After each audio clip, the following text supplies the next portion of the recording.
ঢাকা ও চট্টগ্রাম বিভাগে সরকারি প্রাথমিক বিদ্যালয়ের সহকারী শিক্ষক পদে উত্তীর্ণ ৬,৫৩১ জন প্রার্থীর নিয়োগ কার্যক্রম বাতিল করে হাইকোর্টের দেয়া রায় স্থগিত করেছেন আপিল বিভাগ। আপিল বিভাগের আদেশে হাইকোর্টের রায়ের কার্যকারিতা ১ মাসের জন্য স্থগিত থাকবে।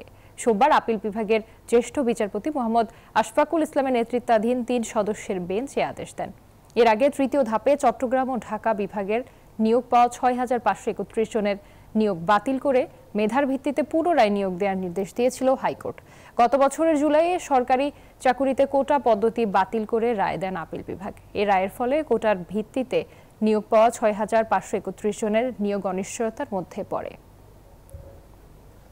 এদের সবার নিয়োগ কনক্লুডেড হয়েছিল আগের সরকারের সময়, কিন্তু আদালতের কাছে সেটা বিচার্য বিষয় হয়নি।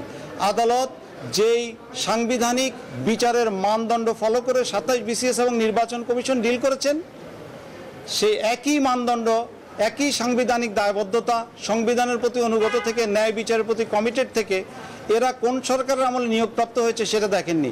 আজকে ওনাদের প্রতি ন্যায় বিচার করেছেন।